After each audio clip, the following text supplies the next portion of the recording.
بسم الله الرحمن الرحيم الحمد لله رب العالمين والصلاة والسلام على محمد خاتم النبيين وإمام المرسلين وعلى آله وصحبه أجمعين أما بعد. Donc on continue Inch'Allah notre explication de l'épître d'Al-Akhdari dans le fiqh malikite. On s'était arrêté au chapitre de la prière. Et aujourd'hui on va entamer Inch'Allah les temps des prières. Les temps des prières. L'auteur dit Fasun fil awqat, sous-chapitre des temps de la prière. L'auteur dit Al-waqtul mukhtaru lidh-dhuhri min zawali ash-shamsi ila akhir al-qama. Le cheikh dit le temps mukhtar de la prière du dhuhr, c'est-à-dire le temps normal hors exception, ou bien le temps préférentiel, on peut appeler ça, ou bien le temps choisi. Donc le temps mukhtar de la prière de dhuhr s'étend du déclin du soleil jusqu'à ce que l'ombre d'une personne soit égale à sa taille. Donc qu'est-ce que le temps mukhtar d'une prière? Le temps normal, hors exception, bien le temps choisi, bien le temps préférentiel. Donc déjà, il faut savoir que il y a deux types de temps de prière. Le premier est le temps, yani al-waqt al-mukhtar, le temps choisi, le temps normal, hors exception.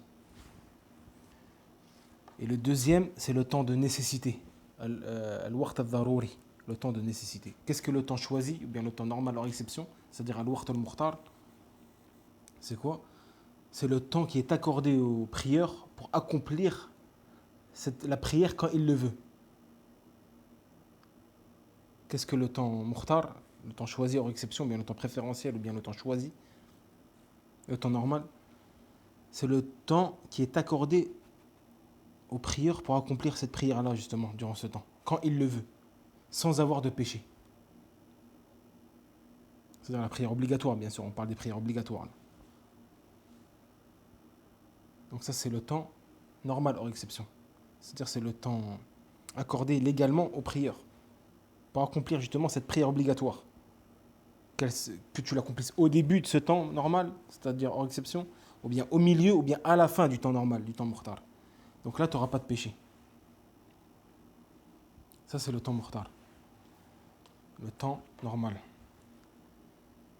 Et le temps de nécessité, qu'est-ce que le temps de nécessité? Cela désigne la dernière limite où l'on peut retarder la prière en cas d'excuse valable. Et il commence justement après la fin du temps mukhtar, du temps normal hors exception. Quand est-ce qu'il commence ce temps de nécessité-là? Il commence après la fin du temps normal hors exception, du temps mukhtar. Et ça, c'est la dernière limite justement où l'on peut retarder la prière en cas d'excuse valable. Car il n'est pas permis à la base de retarder la prière jusqu'au temps de nécessité, sans excuse valable. Il est obligatoire pour nous de prier justement durant ce temps-là, le temps mukhtar, le temps normal. Quant au temps de nécessité, le waqt al-dharuri, il n'est pas permis de le prier jusqu'au temps sauf si excuse valable. Donc il dit quoi le cheikh? Le temps mukhtar, le temps normal hors exception de la prière de dhuhr s'étend du déclin du soleil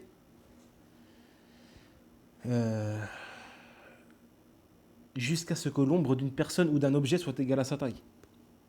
Donc ça c'est le dhuhr. Il débute quand? Le dhuhr débute au déclin du soleil de son zénith. Donc lorsque le soleil décline de son zénith, car lorsque le soleil est à son zénith, il n'y a pas d'ombre. Il n'y a pas d'ombre. Ou une infime ombre, très petite ombre. Ça dépend dans quel pays, quel endroit on se situe. Mais en général, il n'y a pas d'ombre, ou que très très peu. Donc, quand est-ce que le temps normal du dhuhr commence? Lorsque le soleil décline de son zénith et que les ombres s'allongent, commencent à s'allonger. Alors là, ça veut dire que le temps du dhuhr est rentré. Et il s'étend jusqu'à que l'ombre d'une personne ou d'un objet ou d'un arbre, etc., soit égale à sa taille. Donc là, le temps mukhtar, le temps normal hors exception, il se termine jusqu'à que l'ombre de toute chose soit égale à leur taille. Le cheikh il dit والمختار للعصر من القامة إلى الإسفرار. Il dit le temps mukhtar pour l'asr, c'est-à-dire le temps normal hors exception, bien le temps préférentiel ou bien le temps choisi, on peut traduire. Donc le temps mukhtar pour l'asr est du moment où l'ombre est égale à la personne jusqu'à ce que le soleil rougit. Donc l'asr, le temps normal du asr, il débute quand? Quand l'ombre de chaque chose, ou d'une chose ou d'une personne, est égale. Au moment où l'ombre est égale à la personne ou à l'objet. Et il se termine jusqu'à que le soleil rougit, ou pâlisse, ou pâlit, ou jaunit. Comme le prophète sallam a dit, le temps du asr perdure tant que le soleil ne devient pas jaunâtre. Le temps du asr perdure tant que le soleil ne devient pas jaunâtre. Waqt al-asr ma lam tasfar ash-shams. Donc c'est-à-dire là on parle du temps normal. Donc le temps normal du asr où on peut prier sans péché au début, ou au milieu de ce temps normal ou à la fin de ce temps normal, hors exception, commence, comme on vient de le dire, au moment où l'ombre est égale à la personne ou à l'objet, c'est-à-dire à la fin du temps normal du dhuhr, comme on a cité précédemment, jusqu'à ce que le soleil rougit, ou pâlit, ou jaunit. Le cheikh dit wa daruriyuhuma ila al-ghurub. Le temps daruri qu'on a dit tout à l'heure, on a cité cela tout à l'heure, le temps daruri, c'est-à-dire le temps de nécessité de ces deux prières, c'est-à-dire du dhuhr et du asr, s'étend jusqu'au coucher du soleil, l'auteur a dit. Il s'étend jusqu'au coucher du soleil. Donc le temps de nécessité, le waqt al-daruri, du dhuhr et du asr s'étend jusqu'au coucher du soleil. Donc le dhuhr, son temps normal, commence lorsque le soleil décline de son zénith, c'est-à-dire lorsque l'ombre de toute chose commence à s'allonger. Et son temps normal du dhuhr termine lorsque l'asr rentre. Et on a dit quand est-ce qu'il rentre. Mais le temps de nécessité du dhuhr commence lorsque l'asr rentre. Lorsque le temps du asr est rentré, c'est-à-dire lorsque l'ombre de toute chose, l'ombre d'une personne ou d'une chose est égale à celle-ci, alors le temps du asr est rentré, on a dit. Et à partir de là, lorsque le temps du asr est rentré, le temps de nécessité du dhuhr est rentré aussi. Et le temps de nécessité du dhuhr se termine au coucher du soleil. Quant au asr, le temps de nécessité du asr commence lorsque le soleil rougit, ou jaunit, ou pâlit. Et se termine lorsque le soleil se couche complètement à l'horizon. C'est-à-dire lorsque le temps du maghrib est rentré. Donc, comme on a dit, il est obligatoire pour chaque musulman et musulmane de prier dans le temps mukhtar de la prière. Que ce soit au début, au milieu ou à la fin du temps mukhtar.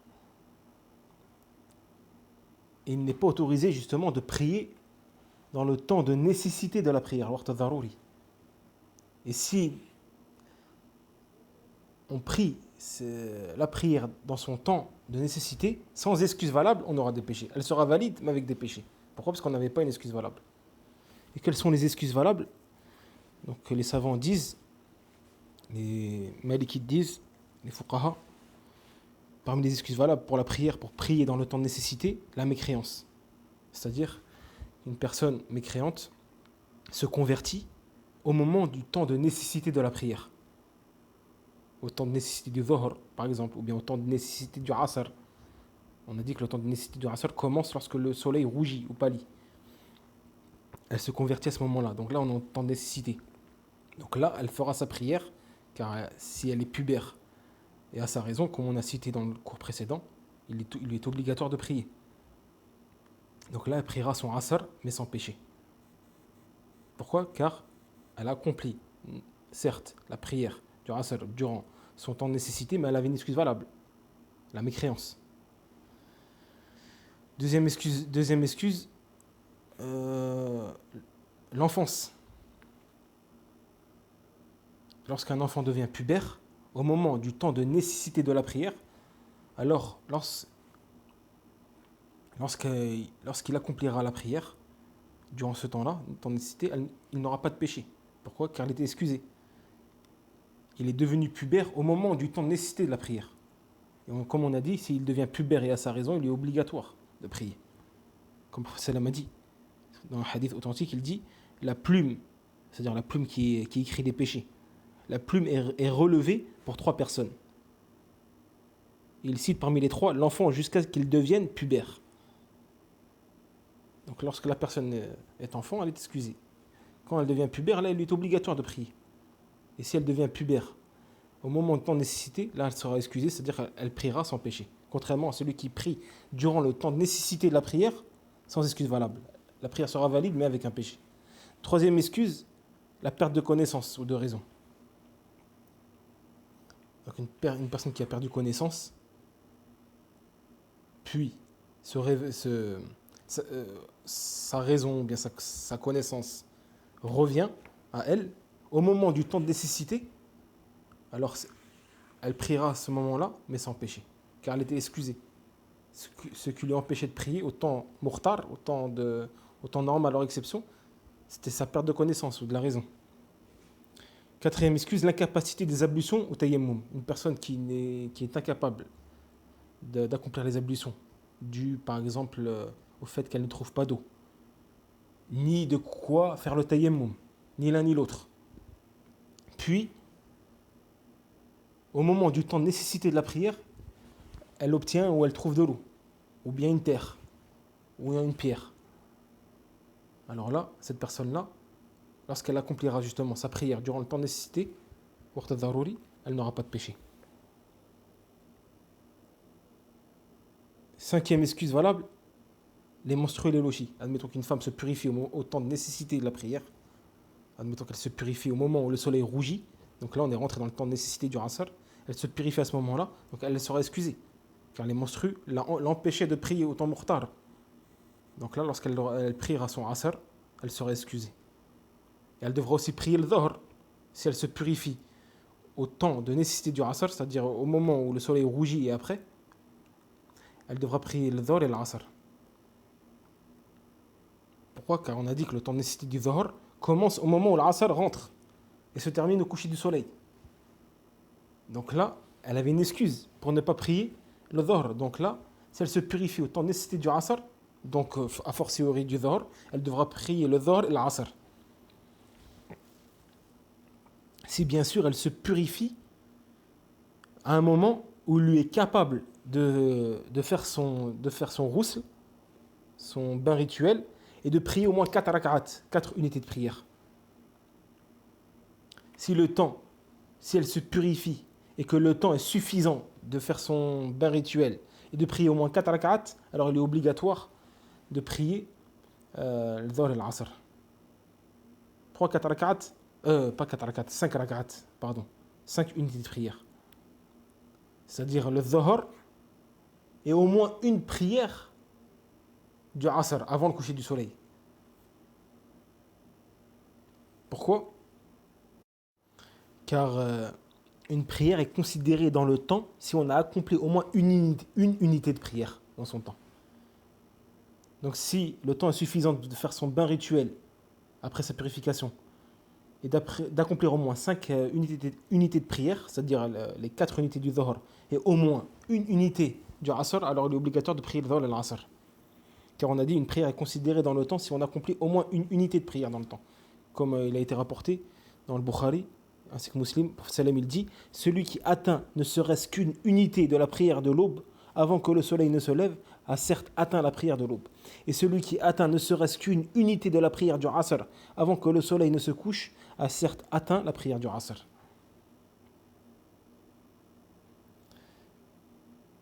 Donc, non. Mais si le fait qu'elle fasse son bain rituel, si c'est-à-dire le temps ne suffit pas pour faire son bain rituel, ainsi que faire au moins 5 rak'at, 5 unités de prière, avant que le soleil ne se couche, alors là, elle, elle ne doit pas prier le dhuhr. Elle se contentera seulement de la prière du asr. Car elle s'est purifiée à ce moment-là. Donc là, il lui est obligatoire de prier le asr et non le dhuhr. Car si elle prie le dhuhr, le temps du asr sortira. Et le temps du maghrib rentrera. Donc là, elle priera seulement le asr dans ce cas-là. Sixième excuse valable, le sommeil et l'oubli. Comme le prophète sallam a dit, la négligence n'est pas dans le sommeil, mais en réalité la négligence est pendant l'éveil. Lorsque l'un de vous oublie une prière ou dort pendant celle-ci, alors qu'il l'a pris quand il s'en rappelle. Donc le sommeil, si une personne oublie la prière et s'en rappelle pendant le temps de nécessité de celle-ci, alors elle n'aura pas de péché à l'accomplir durant ce temps-là. Pareil le sommeil, si une personne dort pendant cette prière-là et se réveille durant le temps de nécessité de celle-ci, alors il n'aura pas de péché. Comme l'a évoqué le prophète sallallahu alayhi wa sallam. Il dit la négligence n'est pas dans le sommeil, ni dans l'oubli. L'auteur dit wal mukhtaru lil maghribi qadru ma tusalla fihi ba'da shurutiha. Il dit le temps mukhtar pour le maghrib, c'est-à-dire le temps normal, hors exception, pour le maghrib est le temps nécessaire à la prière après avoir réuni ces conditions. Donc le début du temps du maghrib, de la prière du maghrib, est marqué par le moment où le soleil se couche complètement à l'horizon. Lorsque le soleil se couche complètement à l'horizon. Donc là, le temps mukhtar du maghrib est rentré. Et se termine, l'auteur est dit, et se termine, c'est-à-dire le temps mukhtar pour le maghrib est le temps nécessaire à la prière après avoir réuni ces conditions. C'est-à-dire qu'il se termine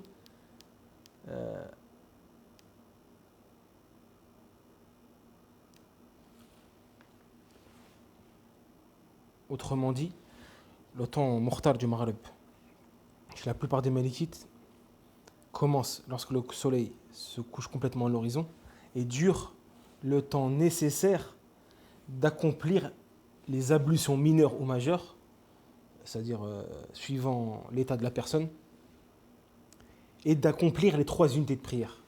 Donc ce temps-là, car il est très court, ce temps-là est le temps mukhtar du maghrib. Il est obligatoire de prier à ce moment-là. Il est court. Donc le temps mukhtar du maghrib, il commence lorsque le soleil se couche complètement et dure le temps de faire ses ablutions mineures ou majeures, selon l'état de la personne, ainsi que d'accomplir les 3 unités de prière. Donc ce temps-là, c'est ça le temps mukhtar du maghrib. C'est un temps court. Ça, c'est chez la plupart des malikites. C'est l'avis connu du madhab. Et d'autres malikites, ils disent que non. Le temps mukhtar, il se termine lorsque les lueurs rougeâtres du crépuscule disparaissent. C'est-à-dire lorsque le temps du Isha est rentré. Lorsque le temps du Isha rentre, c'est-à-dire lorsque les lueurs rougeâtres du crépuscule disparaissent complètement, alors le temps mukhtar se termine. Donc on aura tout ce temps-là pour prier le maghrib. Que ce soit au début, au milieu ou à la fin. Sans commettre de péché. Et Inch'Allah, c'est ce qui paraît l'avis le plus correct. Comme Ibn al-Arabi al-Maliki dit ça. Il choisit cet avis-là. Contrairement à l'auteur. L'auteur dit وَالْمُخْتَارُ لِلْعِشَاءِ مِنْ مَغِيبِ الشَّفَقِ إِلَى ثُلُثِ اللَّيْلِ الْأَوَّلِ. L'auteur dit le temps mukhtar pour al-Isha s'étend de la disparition des lueurs rougeâtres du crépuscule jusqu'au tiers de la nuit. C'est-à-dire que l'Isha, il commence quand? Lorsque il n'y a plus de lueurs rougeâtres à l'horizon du crépuscule. Il n'y a plus de crépuscule. C'est-à-dire qu'il fait complètement noir. Lorsqu'il fait complètement noir, les lueurs rougeâtres du crépuscule disparaissent. Alors là, ça va marquer la fin du maghrib et le début du temps du Isha. Et celui-ci perdure jusqu'à la fin du premier tiers de la nuit. sachant que la nuit commence au moment du Maghrib. Donc lorsqu'on on veut compter les heures de la nuit, on commence à partir du Maghrib et non du Isha. La nuit commence à partir du Maghrib, parce que le soleil se couche complètement à l'horizon. Donc le temps mukhtar du Isha perdure, s'étend jusqu'à la fin du premier tiers de la nuit, sachant que la nuit commence au moment du Maghrib.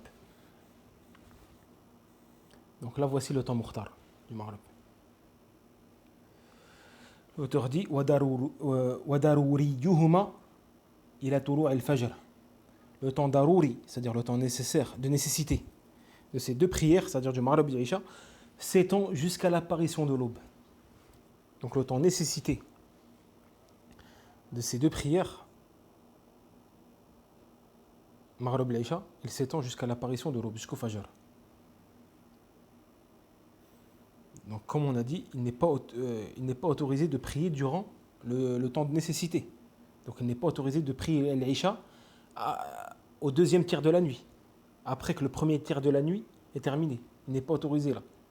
Et si on le fait, la prière est valide, mais avec un péché, sauf excuse valable. Pareil pour le Maghrib. Le Maghrib, on a dit que l'avis le plus correct, que l'avis qui paraît le plus correct, c'est que le temps mukhtar du Maghrib se termine lorsque le temps du Isha rentre, lors de la disparition des lueurs rougeâtres du crépuscule. Donc à partir de là, on rentre dans le temps du Isha et dans le temps de nécessité du Maghrib.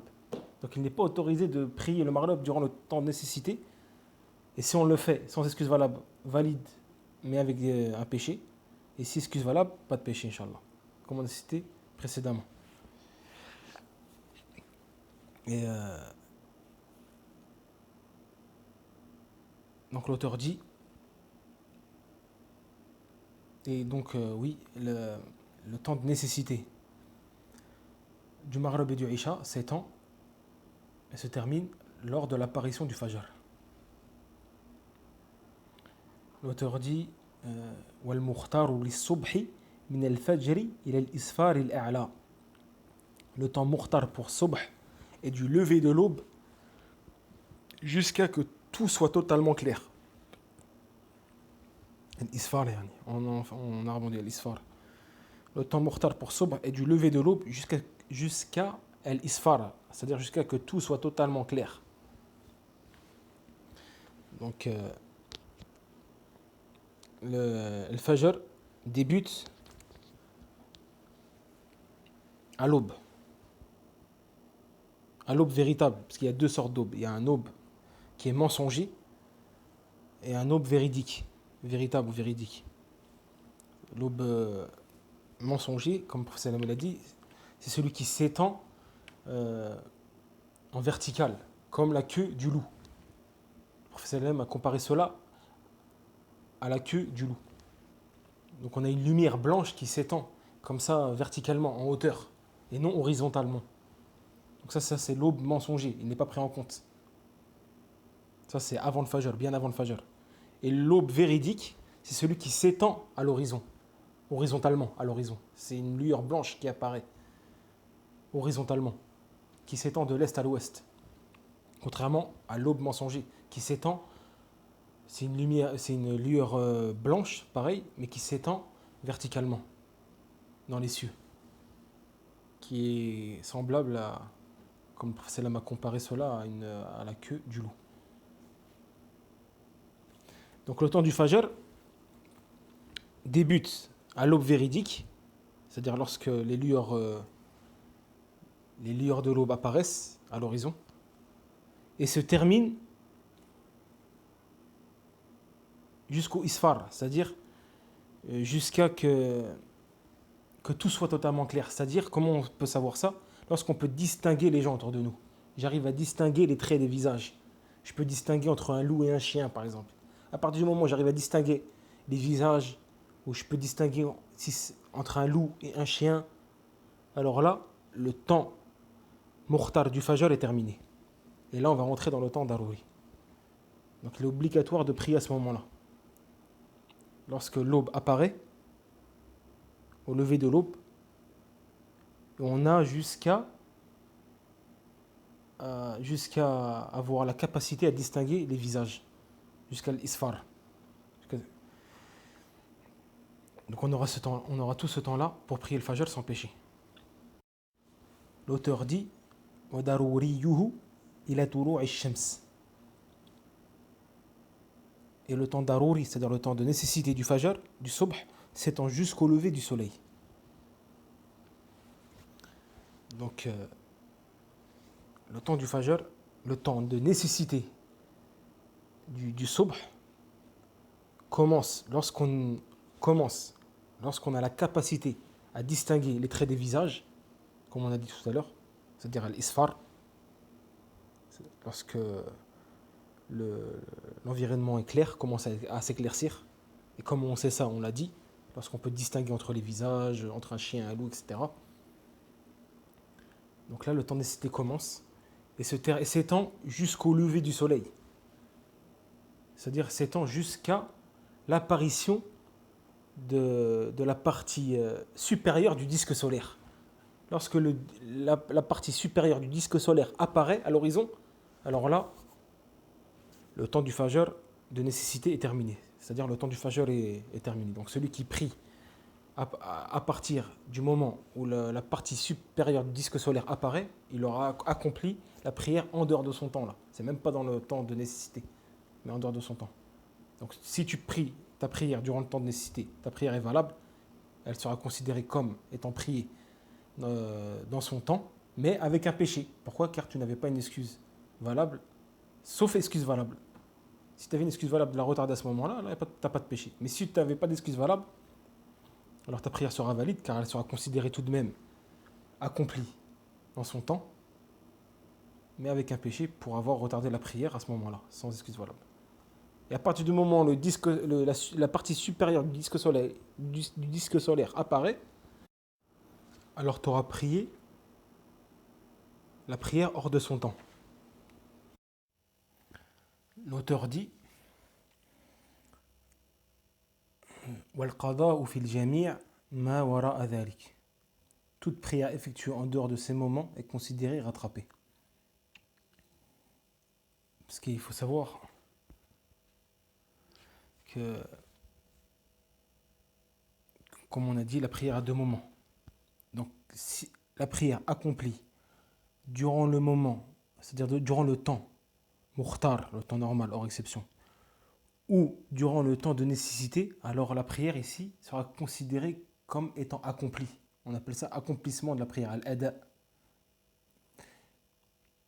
Et si la prière a été accomplie en dehors de ces deux temps, c'est-à-dire en dehors du temps mukhtar, ainsi que le temps de nécessité, darouri, alors là, la prière n'est pas considérée comme étant accomplie, mais plutôt rattrapée. Là, ça s'appelle un rattrapage et non un accomplissement. Donc toute prière effectuée en dehors du temps mukhtar de la prière ou bien du temps de nécessité de la prière est un rattrapage et non un accomplissement. Et bien sûr, cela est interdit. Il est interdit de retarder la prière en dehors de son temps, sauf excuse valable. Car en cas contraire, cela fait partie des grands péchés. De retarder la prière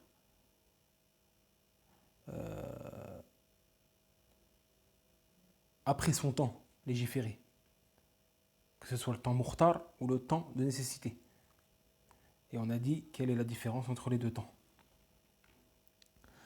L'auteur dit وَمَنْ أَخَّرَ الصَّلَاةَ حَتَّى خَرَجَ وَقْتُهَا فَعَلَيْهِ ذَنْبٌ عَظِيمٌ إِلَّا أَنْ يَكُونَ نَاسِيًا أَوْ نَائِمًا.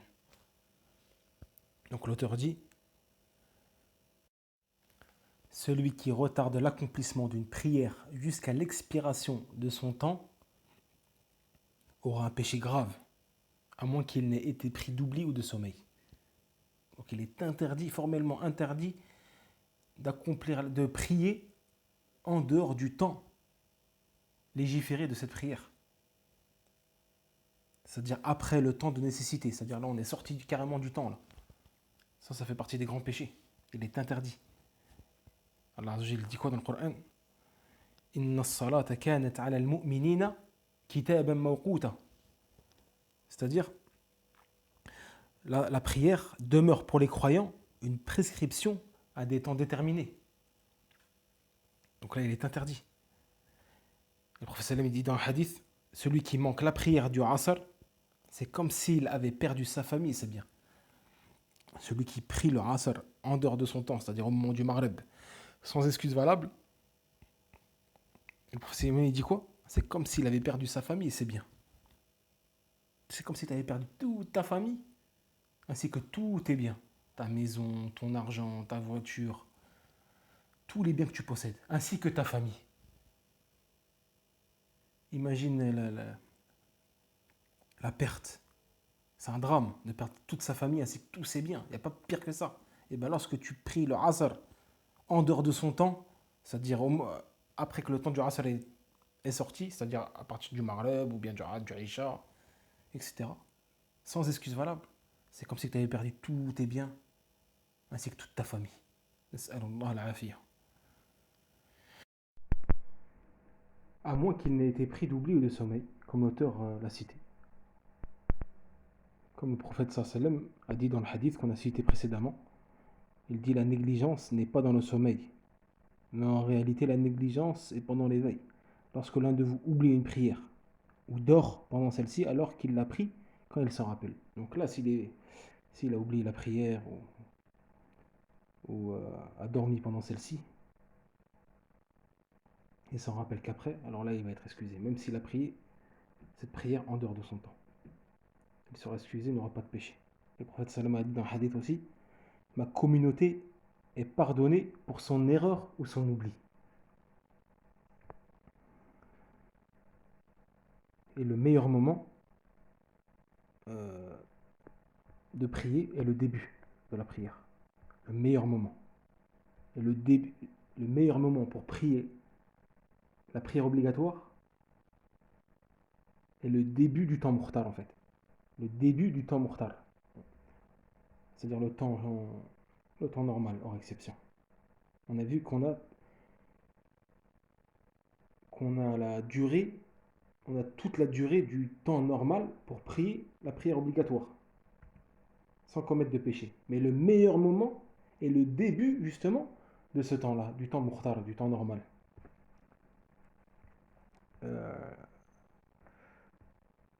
Conformément au hadith du prophète sallallahu alayhi wa sallam, où il dit, ou un compagnon qui est je pense que c'est Abdullah ibn Mas'ud, il demande au prophète sallallahu alayhi wa sallam quelle est l'œuvre qu'Allah aime le plus. Quelle est l'œuvre qu'Allah Azza wa Jal aime le plus? Le prophète sallam répondit, la prière au début de son temps. La prière au début de son temps. Donc la meilleure des œuvres auprès d'Allah Azza wa Jal, c'est de prier la prière obligatoire au début du temps mukhtar, au début du temps. Ça c'est la meilleure des œuvres. Après, la prière au milieu du temps mukhtar, ou bien à la fin du temps mukhtar, du temps normal, hors exception, il n'y a pas de problème. C'est permis et on n'a pas de péché. Et si on prie la prière obligatoire après le temps mukhtar, c'est-à-dire durant le temps, son temps de nécessité, alors si on a une excuse valable, on n'aura pas de péché. Si on n'a pas une excuse valable, la prière sera valide et considérée comme étant priée durant son temps, mais avec un péché. Pourquoi? Car on a prié durant le temps de nécessité. Et si on prie la prière en dehors de son temps, carrément en dehors de son temps, alors là on aura commis un grand péché. Un péché capital. Et il est obligatoire de la rattraper. Quand on a dit que là ça s'appelle un rattrapage. Le fait de prier la prière en dehors de son temps est un rattrapage et non un accomplissement. L'accomplissement, c'est lorsqu'on prie la prière durant son temps, que ce soit mukhtar ou darouri, c'est-à-dire normal ou de nécessité.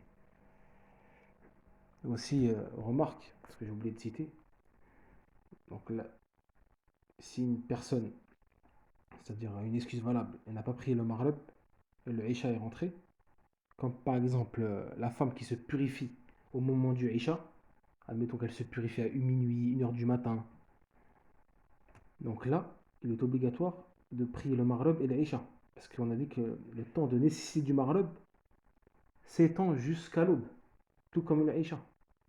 Donc là, elle est encore dans le temps de nécessité du Maghreb. Donc elle sera obligatoire ici de prier le Maghreb et l'Aïcha. Tant qu'il est possible qu'elle prie 4 unités de prière. C'est-à-dire les 3 unités du Maghreb et au moins une unité du Isha avant l'apparition de l'aube. Comme on a, comme on a dit pour le Dhuhr et l'Asr tout à l'heure. Même explication.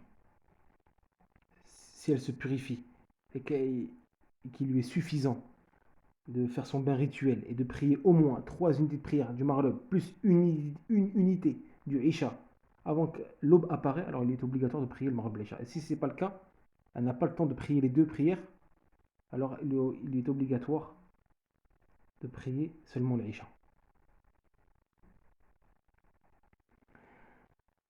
Et ceci est l'avis des 3 écoles. Malikite, Shafi'ite et Hanbalite. Contrairement aux Hanafites. Je crois que c'est les Hanafites qui disent que si elle se purifie au moment du Isha, elle prie que l'Isha. Si elle se purifie au moment du Asr, elle prie que l'Asr et non le Dhuhr.